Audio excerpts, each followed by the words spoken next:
Hey, what's going on, you guys? Welcome back to another video. In today's video, I'm going to be showing you guys a track that I made, and I'm just going to show you my favorite VSTs right now that I have lined up. And I think I used all of them, and these are VSTs that I've used for a while, and one of them is Spire, and the other one is Hypersonic, and the other is Omnisphere. This is why the title of this video says Spire, Hypersonic, and Omnisphere, because I made this track really dope. But then there's a newcomer that I want to share with you, and this is actually a free to download VST that you can download that's called Sony Modular, because I'm trying to go along with the modular style of house music right now. But let me know down below in the comments if you know the style of house and if you're a fan of the style of house. But I'm trying to try and do this kind of a style because I really like it. I feel it's really international and it's really banging, more minimal and not too much elements going on, but it has a lot to do with bass lines,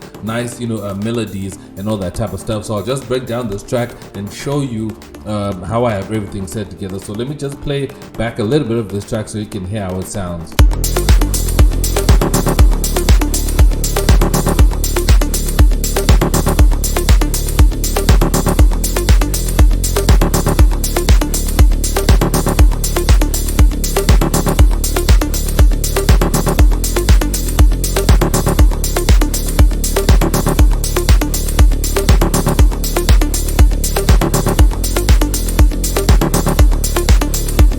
So that's kind of my intro section, and then this is kind of the build up.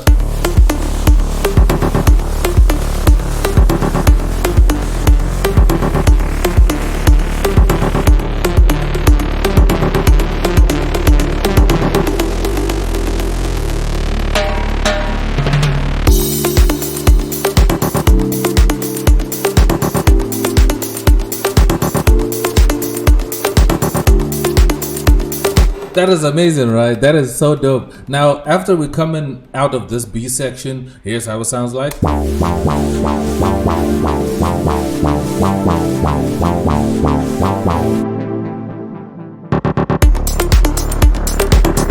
Then it goes back into the main A section, which is our main groove, and it sounds amazing, bro. It sounds really dope. So I'm just gonna go and play the kick on its own. Just my normal kick that I use, but with a lot of top end, just really nice and pumping. And I did cut out some of the low end out of this track because I knew I wanted my bass to be really heavy, and my main bass driving sound is from this modular VST that I was talking about, which is this sound. And I did add some automation just to move this sound a little bit, and the automation is just an EQ that I added onto the mixer channel. So this is the sound without this EQ, and I just made my EQ just move like that, just so I can control it, because this is kind of not a really big VST, so I didn't want to automate the cutoff filter. I just wanted to add an EQ and then play around with that because it was kind of easy for me. So it's too many ways you can design a sound, but this is the one way that I actually wanted to do this. And then I just sidechained the kick together with this bass sound, because this sound has a lot of bass. You can see it has a lot of presence here on the low end section. You can see there, and I did cut out some of rolled off some of the low end out of this sound so that it's not overly too much, too present in the sub frequencies. And then my other sound that I added was this sound that's just going bop bop bop bop, which is from Zeta Plus to just that sound. And I did also cut out some of the low end out of it.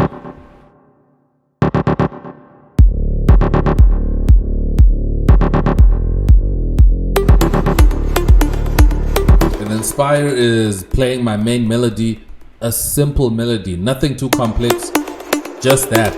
But it's really it's a real hard, the patch is PL Tech Click 3. It's a really hard hitting kind of I don't know what you call it, but it's kind of an EDM style patch that I used because I wanted it to be really rich and really powerful, so that it cuts through the whole track, so that it's not really soft, because it was going to be the main sound that I had that's going to be playing through the whole track. And then I just added a loop of some triangles. And then I also have my clap snare, and then that's just a hat, a normal hat from my deep house sample pack. And then I added some bongos, just a bongo loop in there, just to bring back, you know, some of that Afro vibe into it. And that's a hat from my deep house sample pack. If you don't have my deep house sample pack, I've got a link in the description that takes you to my store. You can purchase all my sounds, all my drum kits, everything that I'm using. So then coming to the B section, this is where things get really interesting. This is where I actually started to throw in a lot of sounds. And the first sound that I just want to highlight to you is the spire.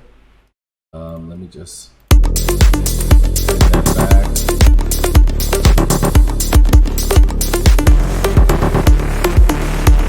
This is kind of another sound that I wanted to just accent my melody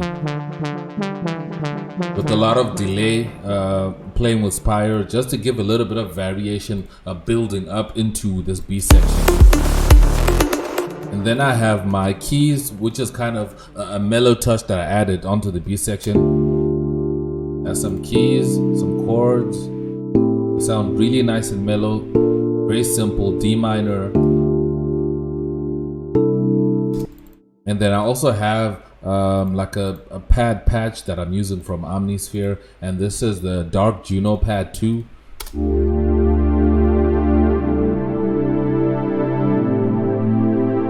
Very rich. So together they sound like this. But I had my pad really build up, not to just come in. I had to give chance for my keys to come in first, and then the pad just builds up, and then the keys come out at the section over here, and then it's only the pads playing at the end. I can see there. Then it's just the pads. So you might not even notice the transition between when it's just the pads and it's no longer the keys actually playing. So that was kind of a thing that I like to do in my build up. That was just a shaker loop that I added, and then I also have, I kind of have that modular juice bass that I also have from Omnisphere, which sounds really good, you know, to kind of bring back that modular vibe into it, because obviously the Moog is a classic. But I also had that build up for the section of the build up over here before it jumps back into the main groove.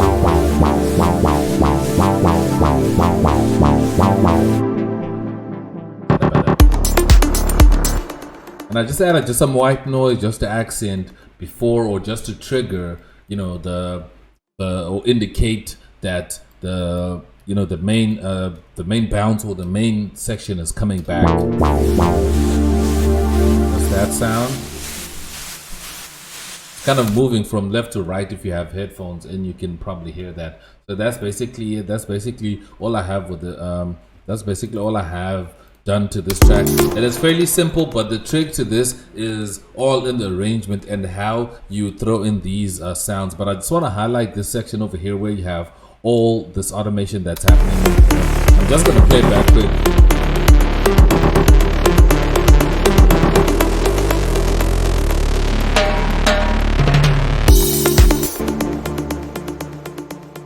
So what I did was that I automated the levels. You can see here, it's I have a mix level for my delay and a mix level for my Fruity Convolvo. Convolvo, it's my reverb, and you know it's just building up and adding a lot of intensity to create a build up. So I didn't want to change the sound and maybe do like a cut off build up, but I wanted to just add the reverb. So let me just solo that so I can play it on its own so you can hear what it's doing.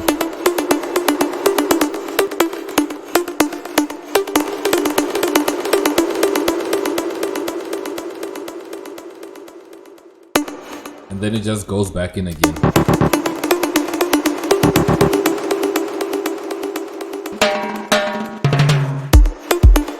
And kind of this drum fill.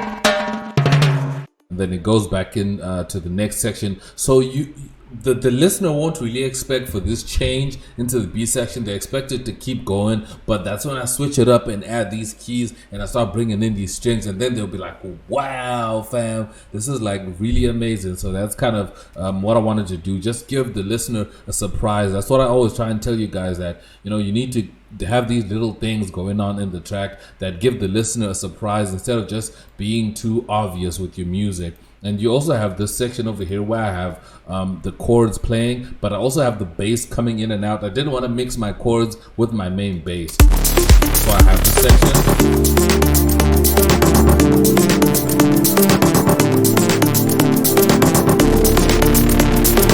See that? Just gonna play again here.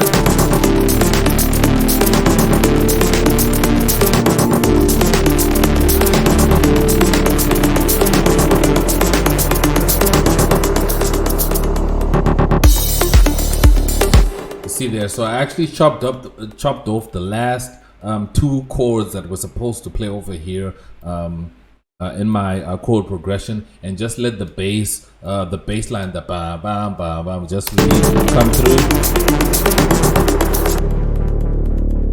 because obviously the listener is still expecting like a full chord progression, but then I just chopped it up just to give them a little bit of a variation so that it's not the same thing over and over again. Just keep in mind that when we're making this music, we are making loops basically. So what you want to do is that you just want to try and add some variations through cuts and chopping and through the way you cue in new elements. But I want to know what you guys think about this track below. Are you excited to hear the full track, and are you excited for me to drop this track? Because I think I'm going to drop it pretty soon. As soon as I have it fully nicely mixed and mastered, I will let you guys know when the track is available and you guys can listen to it. But as I said, I was using this VST called Sony Modular. You can use this to get some really nice modular sounds and really make some nice tracks for yourself. The link will be in the description to where you can download that, and everything else is just my normal plugins that I normally use. But these are my favorite plugins, but I want to know what you guys think. Which is your favorite? Is it Omnisphere? Is it Spire? Is it Hypersonic? Or like, give me a list of your favorite plugins that are your go-to whenever you're producing. And that's it for this video, guys. Thank you guys so much for watching. Remember, the only way you can continue seeing my videos is if you subscribe to my channel, and don't forget to drop me a like down below and share with other producers, and also follow me on Instagram and on Twitter at XDizzle. I'll see you guys in my next video. I am X, and I'm out.